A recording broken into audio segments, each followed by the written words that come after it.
Welcome to the Multifaceted Art Entrepreneur. I'm your host, Duduzile Matonzi.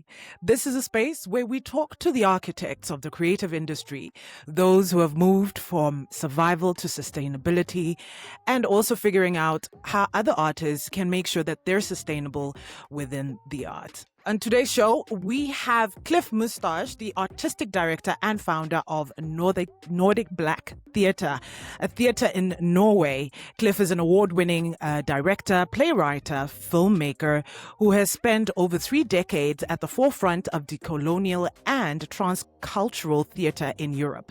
Originally from the Seychelles, Cliff has become a pillar of the Norwegian creative landscape, dedicated to creating space for voice and stories that often remain on the periphery of mainstream institutions.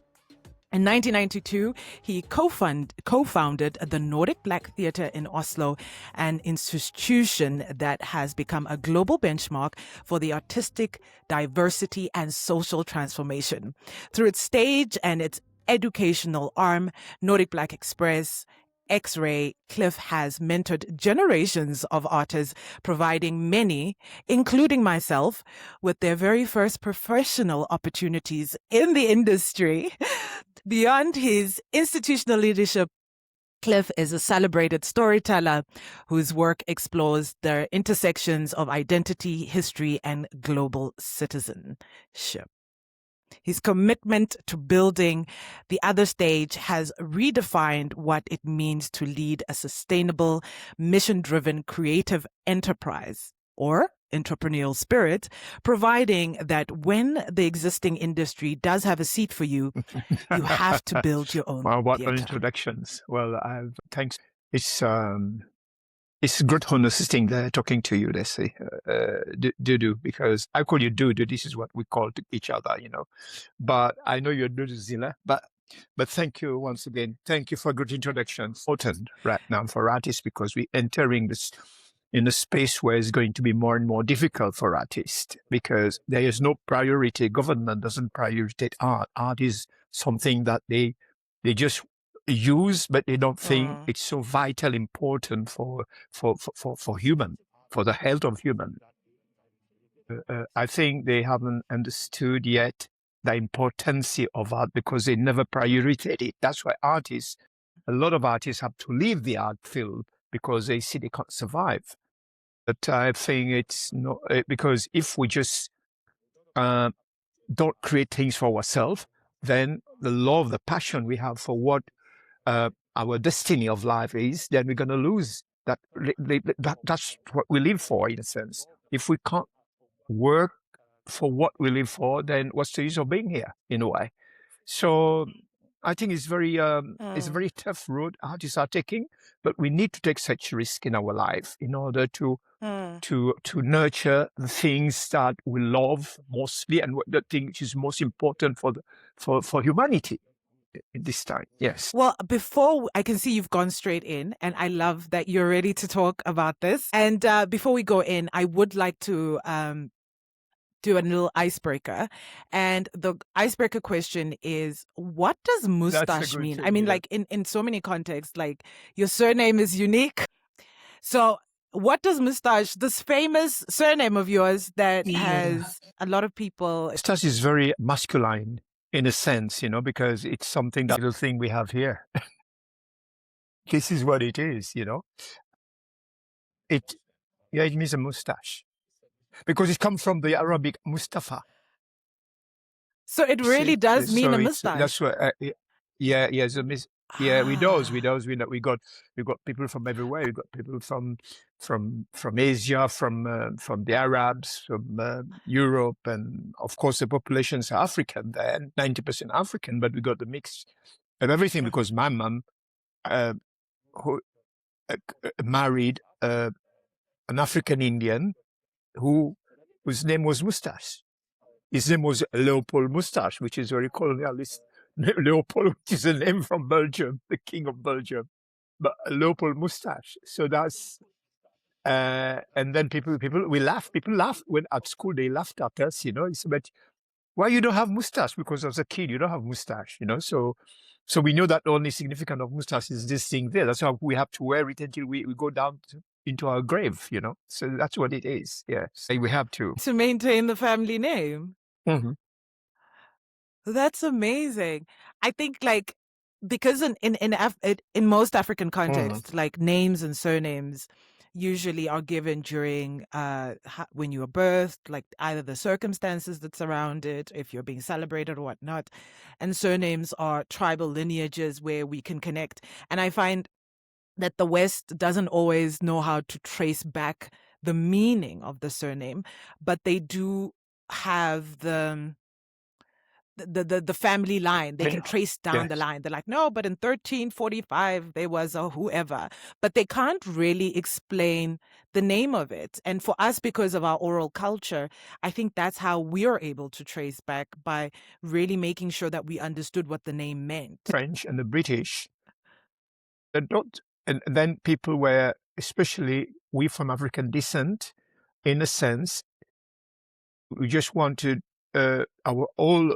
I mean, people is always you have to take the name of your grandparents, whatever it is, because it as well means something. A name means something, you know. Because but the surname is something else, you know. So because when they called me, they said. Your grandfather tell you, okay, we have to keep that name from the grandfather, or to the so that the name of the spirit of the grandfather will live in the children there, you know. So we always get, it's always a meaning, like you said. There's a meaning with the name.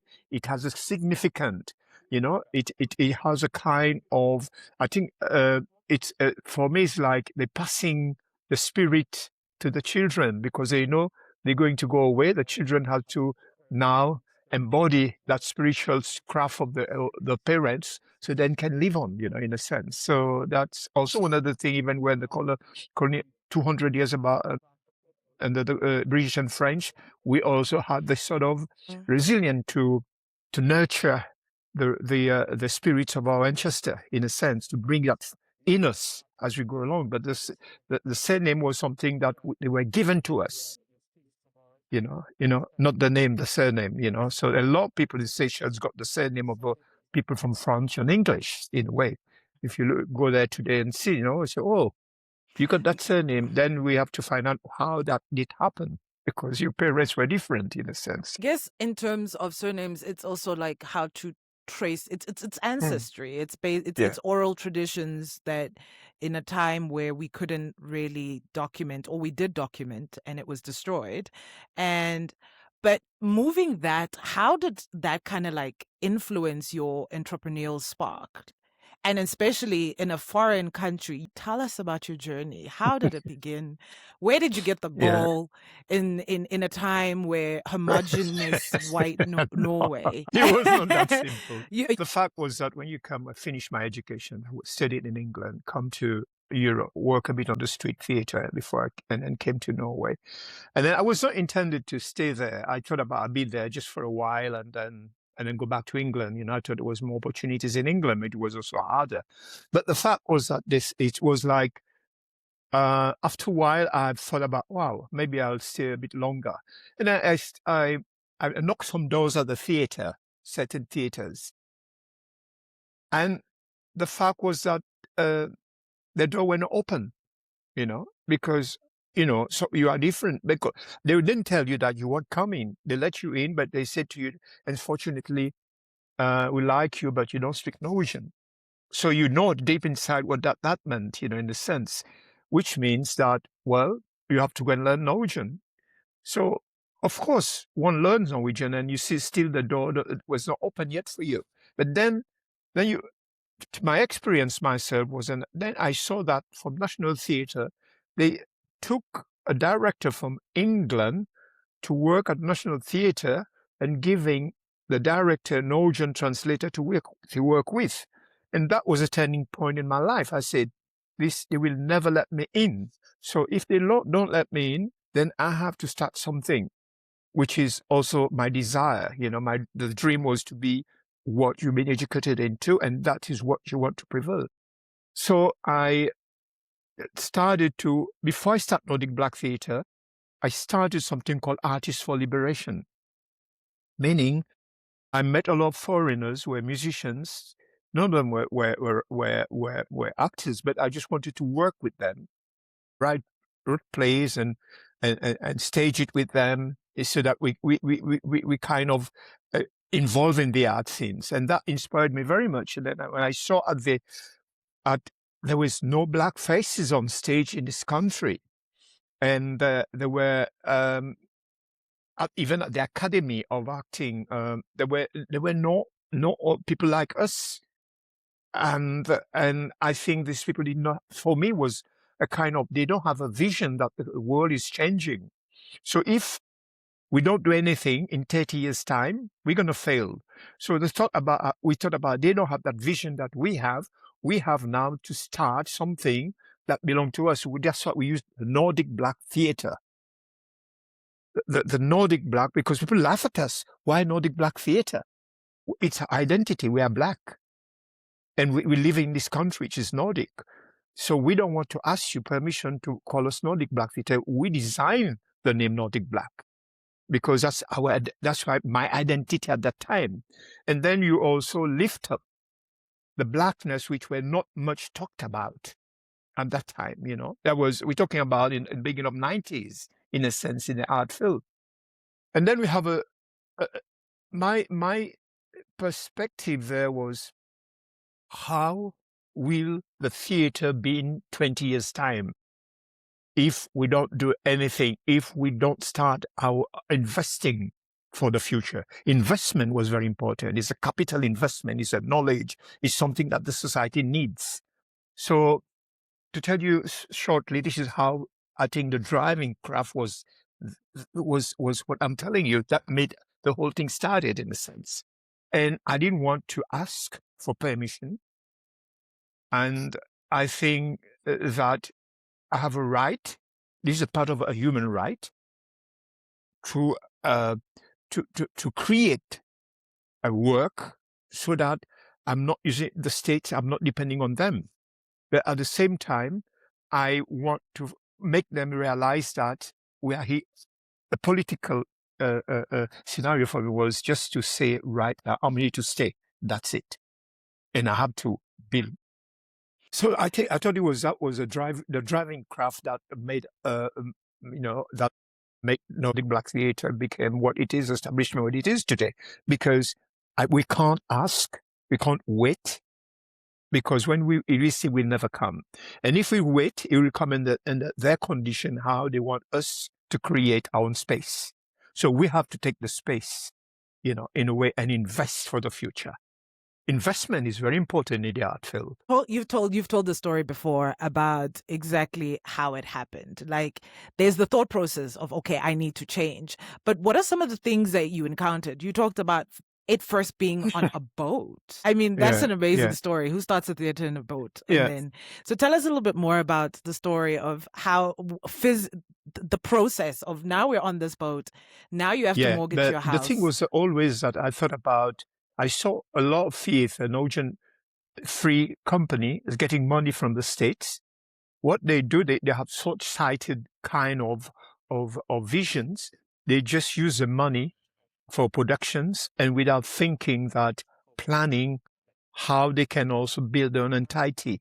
So they can, the policy was to get your own place, because when you have your own place, you are not about to use your money to rent a place. You use the money for the productions, and you use the money to pay the people you're working with and all that.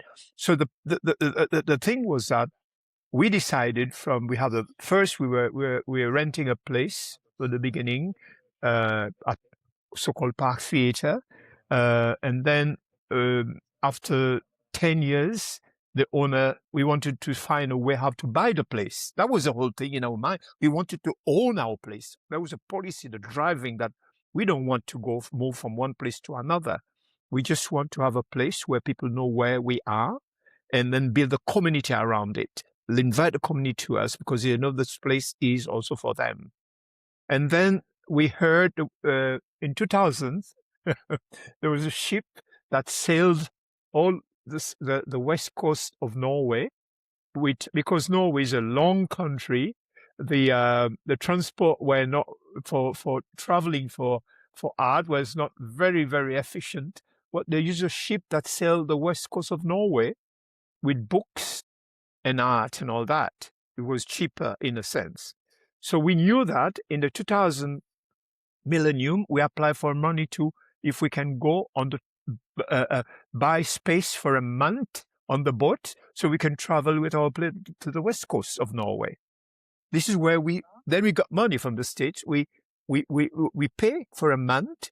We brought a group called Talipo, where we have some like people from Zimbabwe, artists from Zimbabwe who were working in France. They come with us on the tour. So we have 2 performances on that. And when we won the boat, we talked to the captain of the boat. I say, "Oh, we like to have such boat like this in Oslo." Just talking with him. And then he just said, "Yes, but that's a good idea, but it costs a lot of money."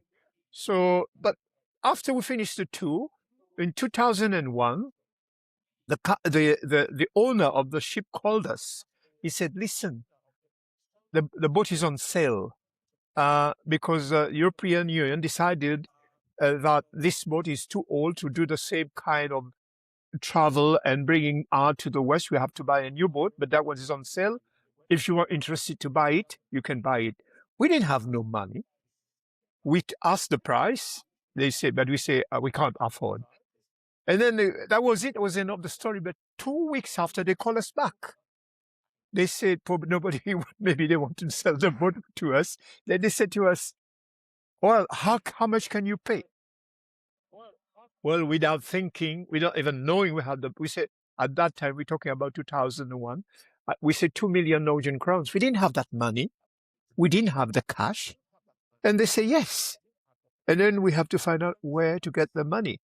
And then we decided just to mortgage our house, and we bought the boat. Me and Jarl, we mortgaged, we bought the boat. And then on the boat, then we find out that this is our home. Then there were cabins. Then we wanted to rent the cabin, like it called art, bed, and breakfast. Art, bed, and breakfast. And there was about 25 rooms rented we serve breakfast, and we rent the room to people traveling to Oslo, who are trying to get a place which is cheaper for them to live. So that also brings incomes to the theater for the production. So we've been doing it for 13 years in Oslo. There was always food and everything until 2011.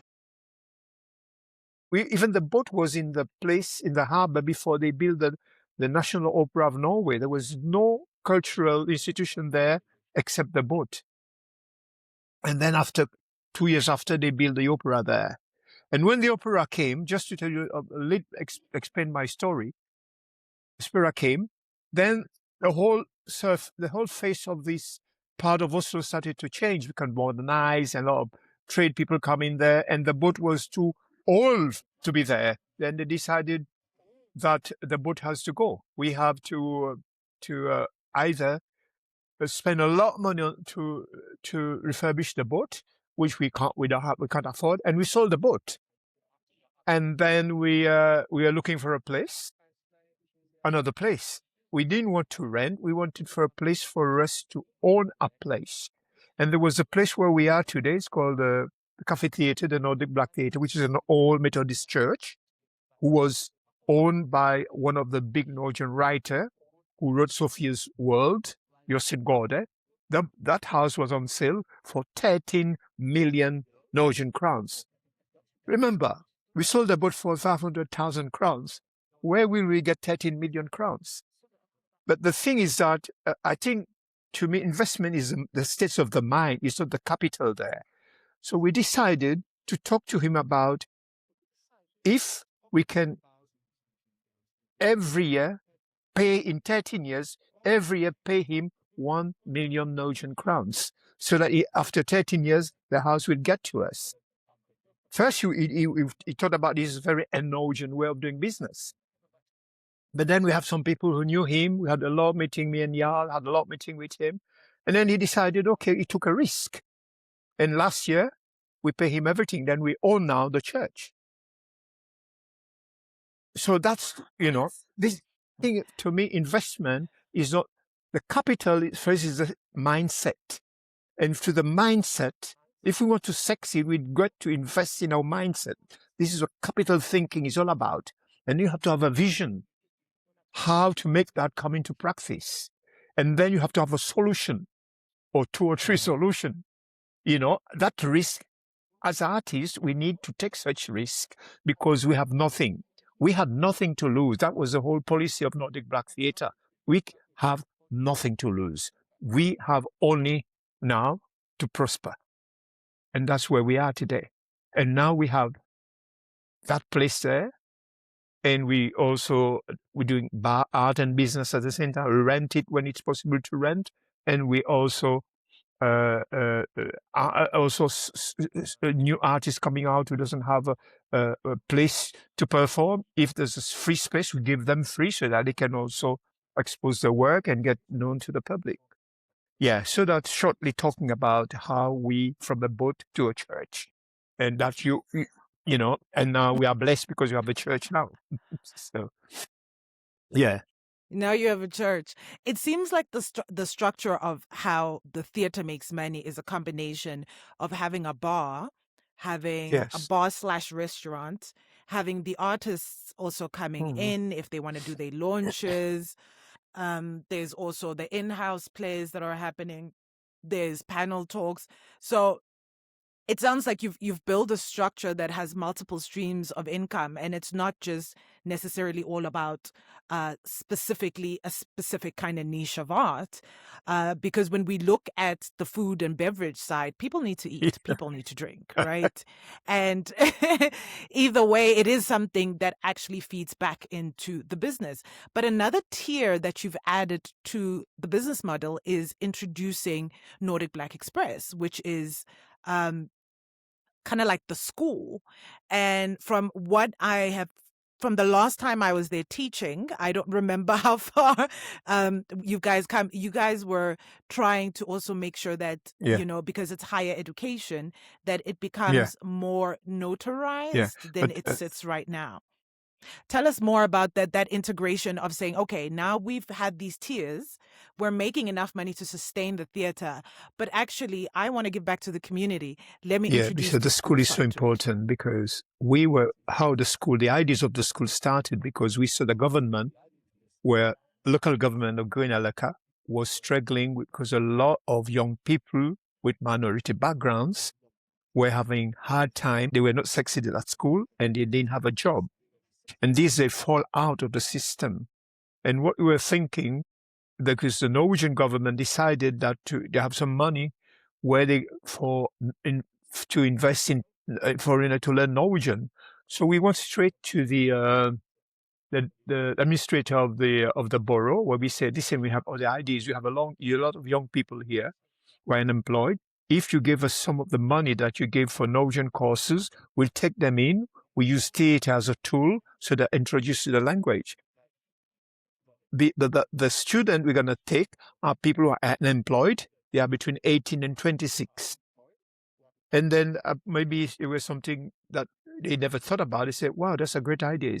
And that's where the first step of the Nordic Black Express started and BX started. So we have about 20, in the beginning, we have about 20 students, running in there. And we were a few teachers, part-time teachers who came in there.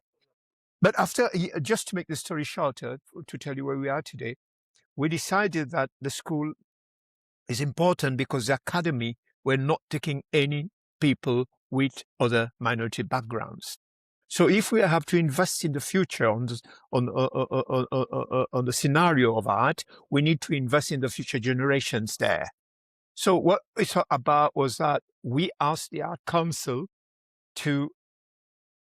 if they're interested, to get a researcher who can evaluate the standard how the school has been developed. That the Art Council decide, because we talked about Ministry of Education, and they were coming with the curriculum and all sort of things. It's going to take time. We know it's going to take time, but the urgency was the young people want to get education now. The urgency was now. So we asked the Art Council, and they gave us the priority that they put some money aside. We got a researcher from them. We said we didn't want a researcher from Norway.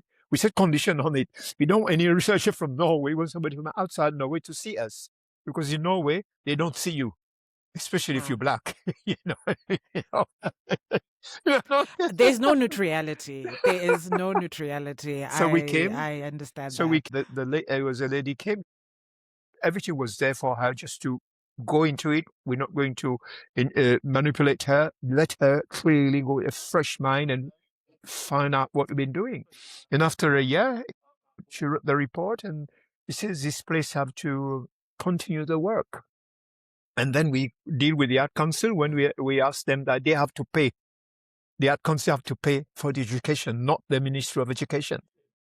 And we want them to give a kind of a scholarship, a stipend every month to the student, so they can go to school from Monday to Friday, from morning to evening. And they agree on that. And this is still going on now. And now we decided that we were thinking about how we can collaborate with university so that we can get the status quo, so that they can get a bachelor grade. But now we have talked to the university, high school, and all that, but they are very slow, and we can't wait for them.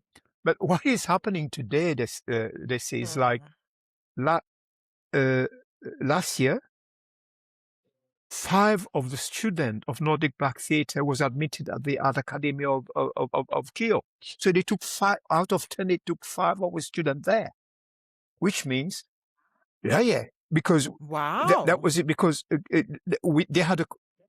I had some meeting with the director of Kiel. I had some meeting about the problem when they come. They usually take 1, because it's too much. You take 2 black people together in a bunch of 8 people, they get scared. How can they always take 1 just to make a kind of make you feel that we take 1 of you. You have to be thankful for that. Cliff, as the first black woman to graduate from the Norwegian Theatre Academy. We give you the first job after that. We're proud of that. You understand? This is it. We seal that. We look at it. We found it in a way. But now they have taken 5 of our students, and they will collaborate with us. So we know that we got the acknowledgement. We have to continue doing the same work we're doing, in a way. So we don't want the student either. They have to find out if they want to go to England to study more, or they want to start their own company, or freelance and all that, or they want to apply at the Norwegian Art Academy, and that's it. So I think that what we're doing is because even Lecoq in Paris is not acknowledged by the states, but it's education they give for artists in a sense. So we just think about, okay, now we have to change that sort of concept and thinking we don't have to use a lot of energy to beg the university to collaborate with us, so we can get the attention for them to help us, so we can get a bachelor grade for our school, our student. I might have an idea for you. What if Nordic Black Theatre or Nordic Express and the Norwegian Theatre Academy collaborated, because it's closing. They've already closed, my sister. Battle. And I know, but they end now. But you can restart. They have a curriculum that's there, that's waiting. I will. It's just a think good about idea. it. What if you reboot that? And I mean, I would love to bring that to South Africa. I think it's the curriculum is an amazing. So that is also something, because already they've got the international pool, And what if you guys could collaborate with, because that international pool, a lot of it is minorities that are coming in as well. And who knows? Could be every idea is a rich idea. We have to reach out and see if they interested about dialogue. So definitely, we are open for that. No, it's a good idea. We'll check it out. I mean, they close now. I think this is their last semester. Yeah. So because maybe there's still something there. And I think it could be something that could work. You could Definitely. find a Because they common have this ground infrastructure of there, so that which is good, which is good. right, right. And if you guys are trying Mm. to be recognized by the university, what if the I know this is Yeah, off it topic is. from the podcast, but it's not. It's like the discussion of it. What if you Mm. guys are looking for an institution? The government doesn't want to house them because they're saying that it's too much money. So by you saying, okay, Hiof, what if now we come in with our resources and the academy, then maybe you have something. And they might it not even might even be a Mm. spatial thing. They have the equipment, they have the structures that are there. Maybe it can hold, maybe it can't, but if it means it's equipment and stuff that needs to be moved, it can move to another For location and it sure, can for pop up. sure. A merger is it's bigger than individual institutions trying to survive. And in any business aspect, a lot of businesses absorb each other in order to keep afloat and to survive. And what each business brings, because it is a business, you are also a business, right? So it's just a merged acquisition. And that merger, you've got resources, they've got For sure. resources. What can you do with those resources? What can you create? Can you create something new Definitely. altogether with the Mm. same fundamentals? And so I think collaboration a lot of the times is only presented to artists, but in this is the collaboration. It's in a mild term. That is a very good idea. I think that's when artists talk together. They are so creative that they bring new thinking, new thoughts. And I didn't think about it until when you mention it. It's a great idea. I think It's a that would great be idea. amazing. Somehow something can be Definitely. saved from both ends. But I mean, being in the game this long and having uh, a running business that's run this long, you've come across a lot of students, a lot of artists, a lot of human beings. You've employed so many people, like it's for me, I mean, for me personally, that would be a lot of human Yeah. beings to have to manage over the course of my career. But but I think now that I'm Yeah. also like Yeah. in management, I'm now, and building my own entrepreneurial ventures.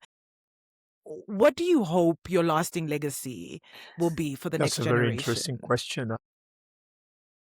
No, I think, yeah, I do.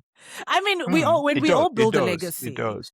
Yeah. Yeah. I want to build a legacy which can Mhm. succeed me, but I'm not doing it for the legacy. I don't think you were probably in the beginning thinking, I want to be remembered for the rest of life. No, the legacy comes as it is. But now that you are a legacy, what would you think want to be the lasting imprint of No, this legacy but that I already just thought exists? about, there's something going to my mind these days very much. I'm thinking, trying to plug my thoughts and all that. I think the most important thing, the legacy is Nordic Black Theatre.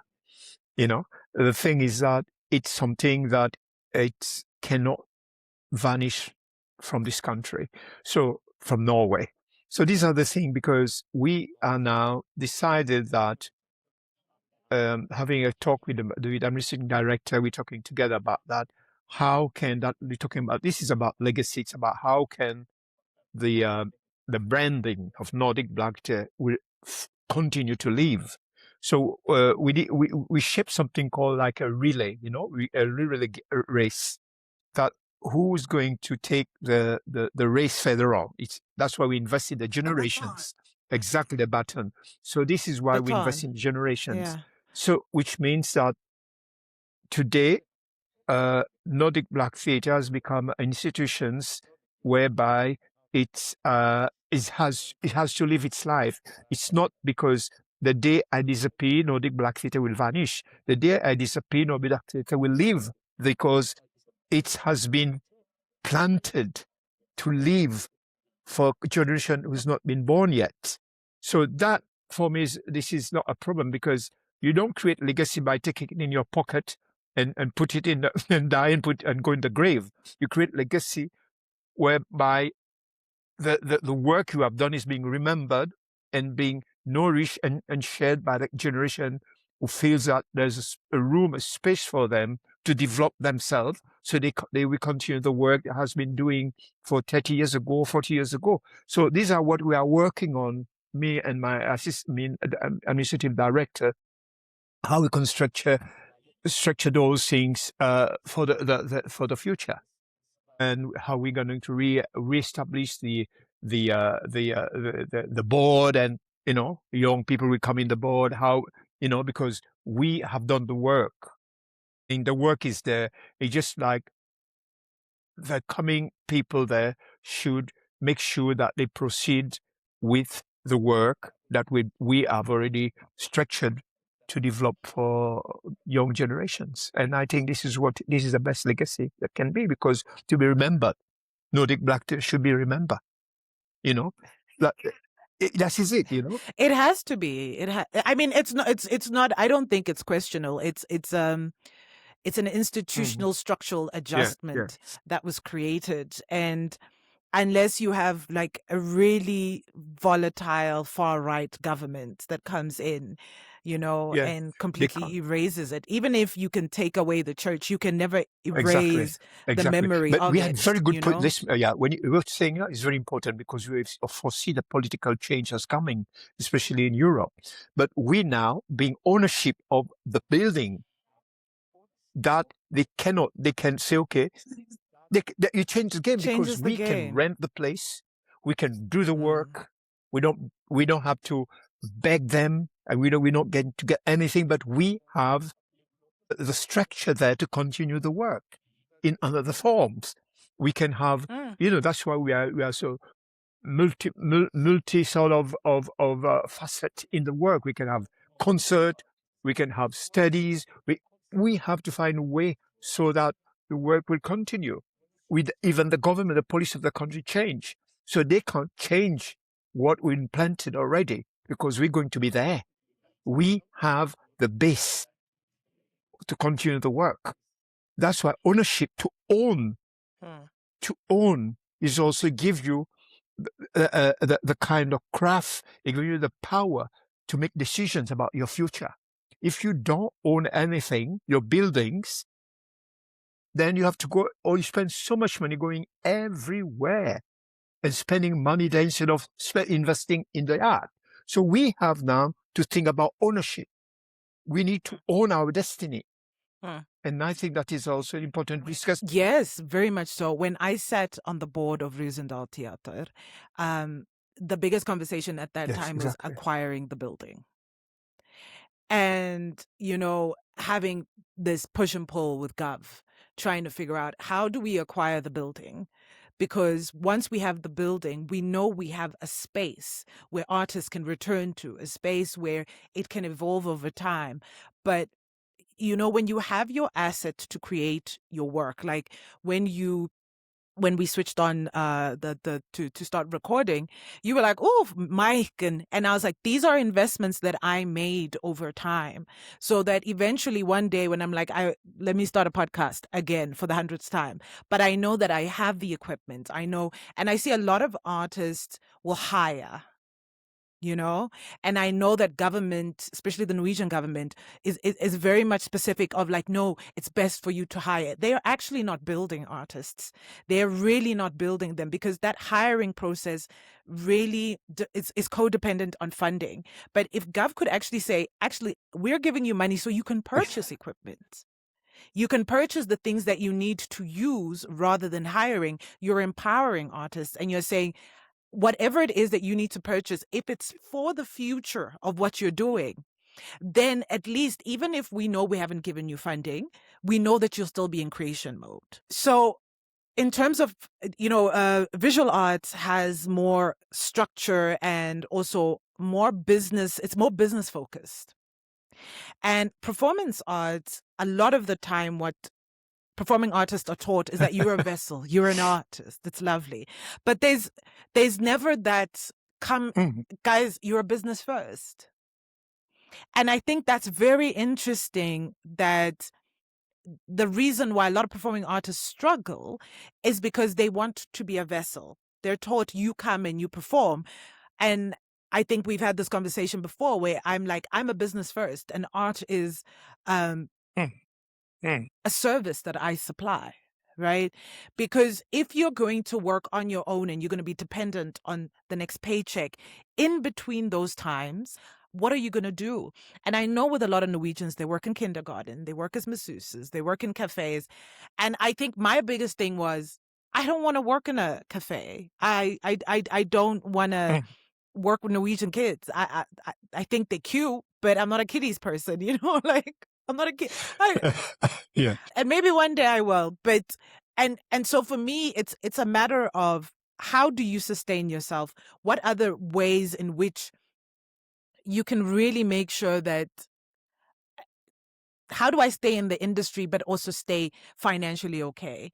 And listen, I have lifestyle problems. So for me, it was like, I do not subscribe to the broke artist. I never will. I never want to. But in that breath, it was finding the balance, right? And I want us to dig in a little bit about you've worked with transcultural theater and business models and running a theater. So you're wearing these different hats where you have your business hat on, you have your creative hat. How do you find the balance between creativity, the business, and also having your everyday lifestyle of maintaining relations? I mean, you have children, you were Yeah. married once. So No. I don't know if you're Once married is enough. twice. But I think it's an interesting question. But I think I want to just go a little bit back from what you talk about. I think it's a question of an education. You see, because I think when it comes to the art educations, Yeah. they never taught you about business.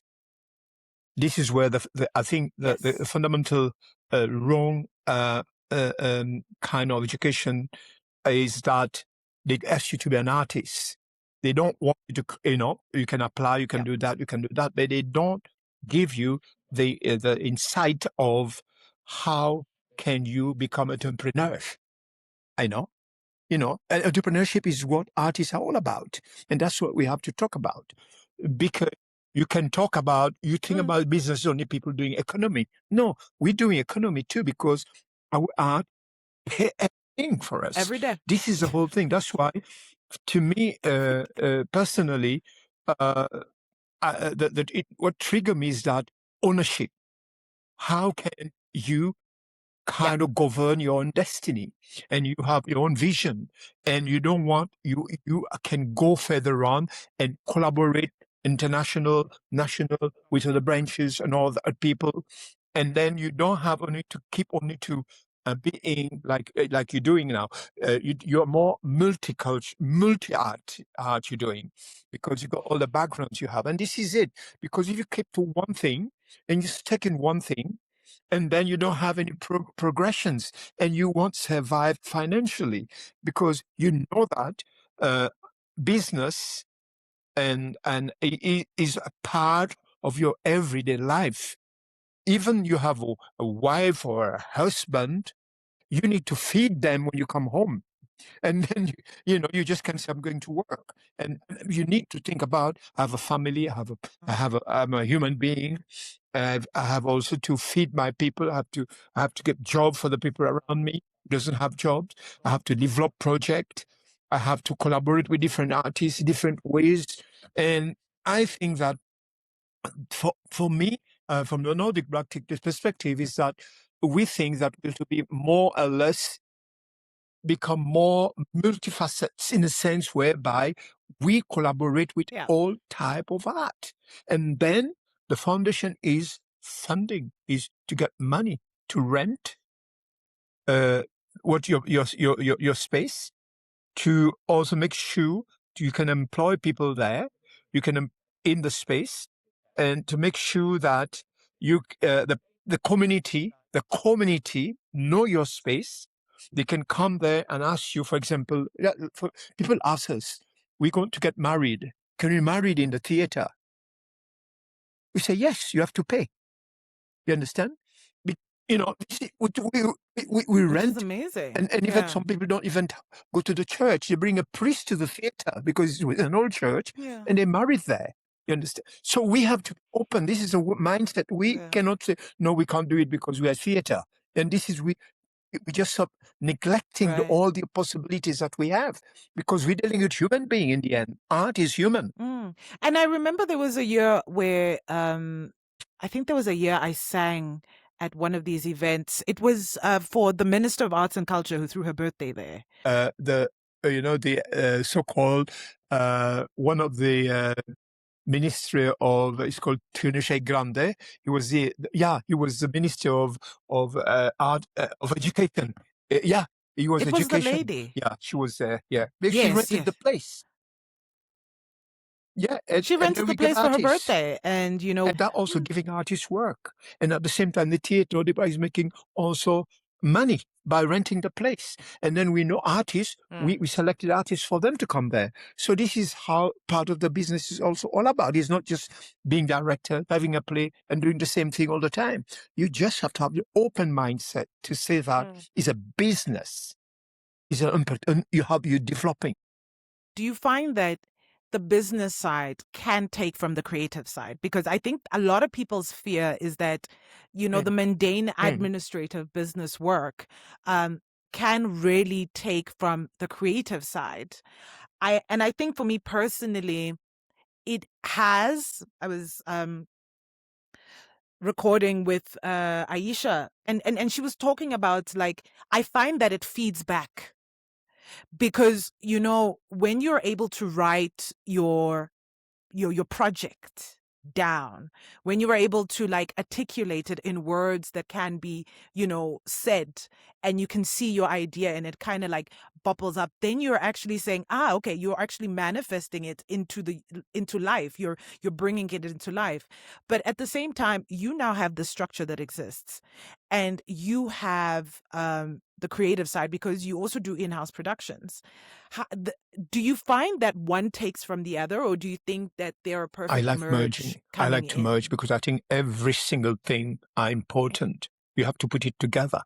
So these are the things, because I cannot foresee that the business is taking too much of my art interest or my art focus. It's not, because to me, it's a capital investment, the art you're doing, because it need to do the in-house production. You need money.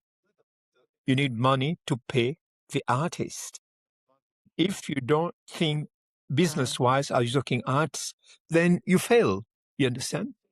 So for me, I think it's exciting. It's more and more exciting today to find out about how can we bring. I mean, we never talk about people working in a bank and investing money somewhere. We don't talk about them about why you're doing this and this and that. But we artists, we limit ourselves because you're Right. supposed to be an artist. But it's a lifestyle. For me, is an Yeah. investment as an artist, because you are independent. When you're independent, you need to also to find a capital you can stand on and develop your work, in a sense. For me, I don't think it's a problem at all, because our entity is a bit bigger, because I'm just a director who can do the work, we discuss, and I can focus on the art, but at the same time, we discuss differently about investment for Nordic Black Theatre. And he has to look for meeting, do lobbies, meet different people. So I think for me, interacting with the other things are very, very important. And it's open up your mindset to become much more aware about the possibilities that are there instead of not looking at it. I think it's challenging, but it's very exciting instead of becoming a problem.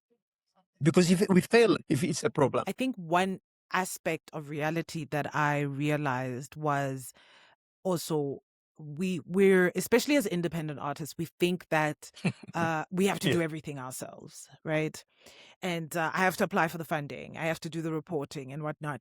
And the hard lesson that I wish I knew early, but I mean, it had to be my journey in order for me to understand, was that I learned to delegate and I learned to release that power. You wanna, it's my baby. It's my baby. And artists I think because it's the creative in us, because we give birth to something, and learning to delegate allowed me to actually manifest the funding to be able to pay the delegation, to be able to pay a production assistant, to be able to pay a technician and say that I don't have to hold all this work, to be able to pay an accountant and not sit for 3 months trying to, do my books, which is all the things that I know fundamentally how to do. And I'm so proud of that.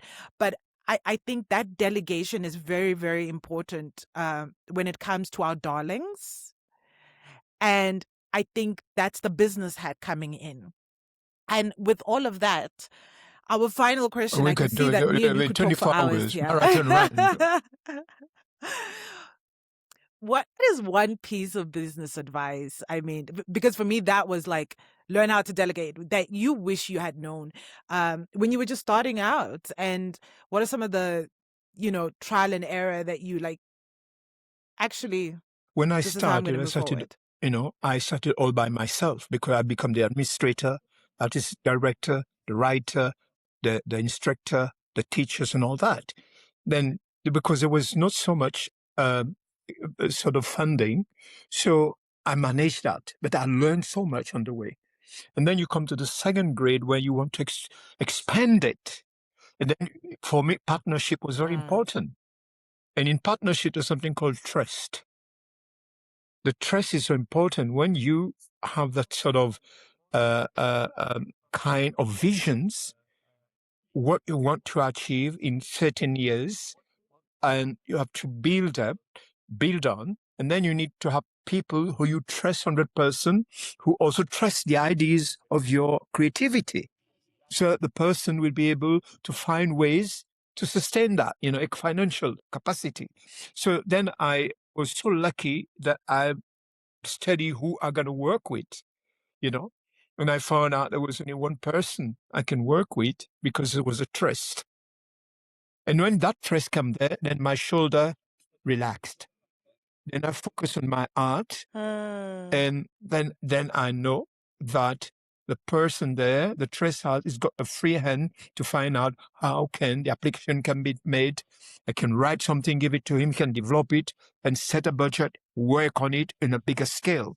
So that was a way we been working, and that's why we're still working that way, in a sense. So I think, but it's not something that is it's okay easy to say, but it's also very important. It's a profound important that your partner, when you go to partnership, it's like there's a trust bonding between us is there, that we can don't have go home and get headache. I say maybe he's doing that and that. No, this, you have to believe in the person, and because the person believes in the mindset, the visions of the artist in a way.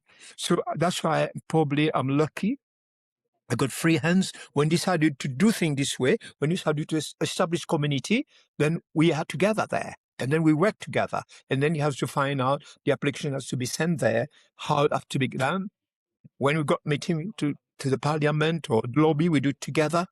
In the end of this is a trust that is the most important thing in order to succeed in the entrepreneurship of artists' work, in a way. Because you can't do it by yourself. You're going, I understand that. You're going to sort of, you burn out, or your visions of what you foresee will never be able to create, because it's so much other second thing that you have to run for. Yeah. So it's difficult. Difficult. And you can't sleep in the night. You got this pain there and pain there because you can't relax. When I go to bed in the night, I just want to relax. I don't want to think. I sleep nice. You sleep my sister. Nice, You're cruising nicely. I tell you, my sister, you're cruising nicely. Yeah, but my sister, is so important, because the trust between us is so. I mean, this is vitally, massively important, and then we're free to work. Speaking of trust, I think the combination between you and Yal is the business partner, and he does more the very much, administrative stuff, the practical stuff. You are more the, the creative, but you also dabble in, like, it's the perfect blend, and just both of you's characteristics as well. I mean, y'all is very practical. What do you need? And even when I'm like, y'all, Cliff says, he's like, yeah, what, very, very practical. And you are more like artistic in that sense where there's a conversation. But that trust that has been built also comes from, having found that person you could trust. I think a lot of artists struggle with finding people who they can trust. And I mean, for me, I have been home for a little bit and attempting to start projects and realizing that I can't trust everyone. And I have been taken for a ride. And then you ask yourself, you'll go, you pitch something, your ideas get stolen. People say they'll call you back and they take your ideas. I mean, we built a whole festival in the documentary and they told us, we'll call you back, pitched everything. We had 3 days to do that. And they went ahead and did it. They just took the blueprints. And of course, it was a lesson of realizing, what am I coming back into the South African market? How would you say you find trust? I think we live in a time and age. You and y'all met in the 80s, right? In this new climate where everybody doesn't value that kind of collaboration and everyone is ready to steal, but there's also people who are ready to want to collaborate. How do you find the right partner? I think it's like the right partner is to find out to start. We as artists, you as directors, writer, you are also a psychologist. Do you understand? You understand the psyche of people. Oh yeah. You know that because a lot of people come to you. We can do this and that, of course. But you give the person a try without really giving full responsibility to see how the person can do things by itself or not, and how he delivers, how she or he delivers, and all that. But secondly, you never promise that we're going to do things together in the beginning. You just say, okay, let's do that first. Let's do the second one. Until you've come out with the feeling that, okay, there's entire trust between us, then let's have the bonding coming.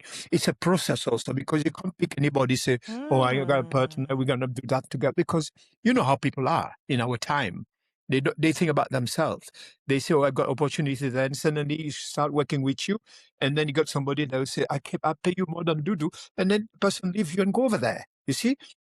That's what happened. And I've had that happen in South Africa. And I paid her already, and she dropped me a week before the performance. Never, if you want to develop something bonding, we call it bonding with people. I like the spirit of Ubuntu. I love those sort of things.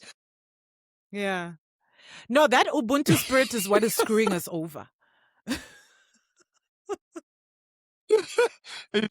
I'm sorry. I can't. Yeah. It is what is screwing us over, because as much as I want Ubuntu, it's not there anymore. And I think we live in this mythical world that, and for me, I think I've been living in an alternative reality, because in Norway, I miss the spirit of Ubuntu, because it was what I held onto to survive. And then I come home and I'm like, you bloody selfish individuals. There is no such thing. You're worse than Europe. At least with Europe, there's regulation. Here we don't have unions. There's no regulations. It's really bad. And I think that's why a lot of artists are really struggling.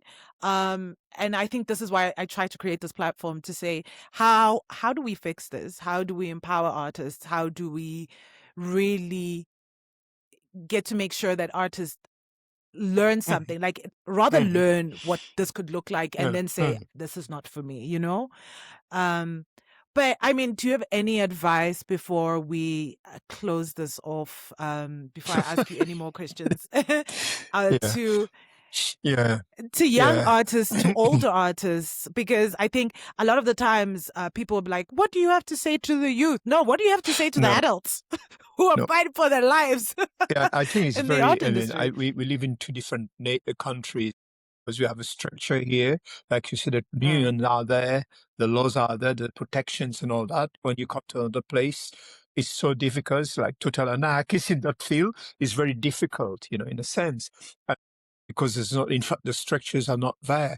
But I think at the same time, we have to be able, especially with the younger artists. I think the older artists, they're going to do what they've been doing, because it's important. They have the experience and all that. But if we want to invest in art for the future, we need to target the young people and tell them that when you engage, when you're back on the ship of art, it's a special journey of life you're taking. It's a very important journey. It's different journey than all the other kind of work in a society. It's spiritual. We need to have the spiritual connections also with those sort of things, And at the same time, we need to know that involving not only you, developing community relationship is so important. It's so important to be down to earth.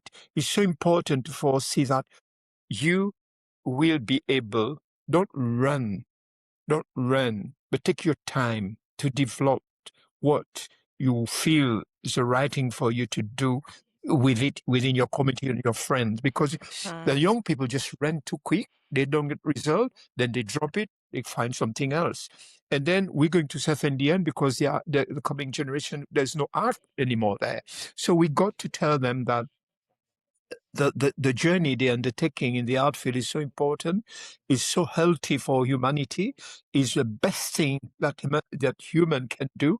And then at the same time, it's very difficult, but have your mindset, have your focus, have your belief, believe that it takes time to grow, and take the time for you to grow. Take the time to really work with others, and don't also think about national, think about in art, there's no border. We have to find out how we collaborate international also with other people. That is the lineage we have to start in investing in the coming generation to think about, because if they think only national, they're going to fail. And I think this is why I wanted to also add this platform to really show, I have a network all over the world, to be able to really say, hey, you from Asia, please come have a chat with me about what's going on there. You from Europe, you from Africa. And I think this in its sense, we are international, and especially in the age of social media, where we're global, we've been globalized, and the borders have been really cut off in a sense of how we deliver and migrate things onto the platform. And I think the more we realize how other systems work, the more we can fight for our systems. Yeah, this is a beautiful way of saying it, but just add a little bit, because what you are doing, the work you're doing, it's very dynamic, because it doesn't have any border. It's borderless. It doesn't have any kind of structure to ask government to help. You can connect directly any learning countries with people who have ideas to develop together. You're branding that connection international.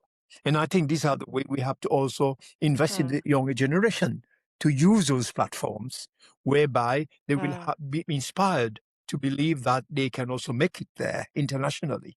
And then they got the acknowledgement nationally, because you cannot make it national before you got the acknowledgement from out there. And then they start saying, oh, you've been in Norway, you've been down, you got a master, blah, blah, blah. And then they see your quality. In South Africa, nobody cares. Just like an example, in a sense. But I think you're on because when you talk to people internationally, they know you are a person that has all these kind of knowledge, and that's what you are doing, the business you're doing today.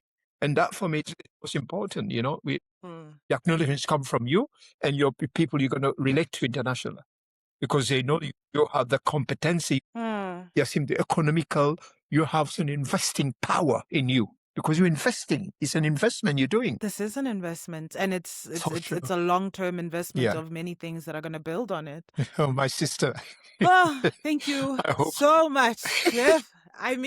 There's so much, and hopefully we can bring you back in season 2 as well, and we can continue to talk more, because I think these are very important times for performing arts, for business, and for us accepting that it's okay to be a business, and in a sense, we the structure, the European structure or the previous structures where governances would, call artists to come and do things for them is no longer there. The demand is higher. We're competing with social media in terms of where paychecks are going. And, we need to really figure out how do we reestablish ourselves. And hopefully this podcast can really help everyone, including myself, how to figure out, like, how do we move forward? How do we still sustain ourselves? How do I live the life that I want to live where I do not struggle, For sure. because I I can like see that. things. You're colorful, my sister. I love that. I like things. I love that. I'm a I lover love of that. things, I know like, that. so, and I like nice things. So just because I'm an artist doesn't mean, like, I don't want to be walking around looking broke No, just no, because but you I'm have an the human artist. quality. No. It's quality first. When you're an artist, you got quality. And that is the tone you're setting, Yeah. for them to have that respect. Because if we pretend we're nothing, then people don't look at you because you don't exist. You there's a legacy, the sophistication has to be also with you. It's a quality, it's a part of a branding, and that we have to be proud of in a way. There's no apology being what you are. Wonderful. Thank you so much. Thank you to everyone for joining the Multifaceted Art